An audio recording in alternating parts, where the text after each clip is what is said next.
നിറഞ്ഞവരെ ഇന്നത്തെ സുവിശേഷത്തിലെ ഈശോ നടന്നു പോകുമ്പോൾ ഒരുവൻ ഓടി വന്നിട്ട് ഈശോയോട് ചോദിക്കുകയാണ്, ഗുരു, നിത്യജീവൻ അവകാശമാക്കാനായിട്ട് ഞാൻ എന്ത് ചെയ്യാം? അപ്പൊ ഈശോ പറയുന്നുണ്ട്, നീ പ്രമാണങ്ങൾ അനുസരിക്കുക. അതിനെ കുറിച്ചൊക്കെ ഈശോ പറയുമ്പോൾ ഇദ്ദേഹം പറയുന്നുണ്ട്, ഞാൻ ഇതെല്ലാം അനുസരിച്ചിട്ടുമുണ്ട്. അപ്പൊ ഈശോ പറയുകയാണ്, നിനക്കൊരു ചെറിയ കുറവുണ്ട്. എന്താണ്? നിനക്കുള്ളതെല്ലാം വിറ്റ് നീ ദരിദ്രർക്ക് കൊടുക്കുക എന്ന് പറയുകയാണ്.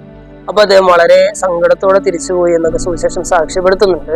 സ്നേഹമുള്ളവരെ, ഇന്നത്തെ സുവിശേഷ ഭാഗം നമ്മളെ പഠിക്കുന്ന ചെറിയൊരു പാഠം ഇതാണ്. അതായത് നമ്മുടെ ജീവിതത്തിലെ ചെറിയ ചെറിയ ചില കുറവുകൾ നികത്താനായിട്ട് നമുക്ക് സാധിക്കുന്നുണ്ട്.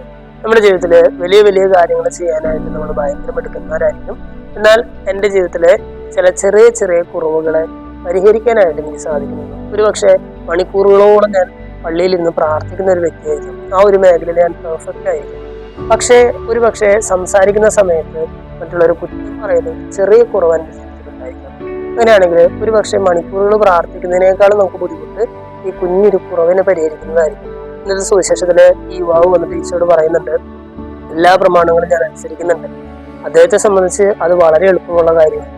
എന്നാൽ ചെറിയൊരു കാര്യം, ഈശോ ചൂണ്ടിക്കാണിക്കുന്ന ചെറിയൊരു കുറവ് നികത്താനായിട്ട് അദ്ദേഹത്തിന് വലിയ ബുദ്ധിമുട്ടായിരുന്നു എന്ന് സുവിശേഷം വായിക്കുമ്പോൾ നമുക്ക് മനസ്സിലാകുന്നുണ്ട്. ഇന്നത്തെ സുവിശേഷ ഭാഗം വായിച്ച് കഴിയുമ്പോൾ നമ്മുടെ ജീവിതത്തിലെ ചെറിയ ചെറിയ ചില കുറവുകൾ ഏതൊക്കെയാണെന്ന് നമുക്ക് കണ്ടെത്താം. അത് പരിഹരിക്കാനായിട്ട് പരിശ്രമിക്കാം. എല്ലാവരെയും സമൃദ്ധമായിട്ട് അനുഗ്രഹിക്കും.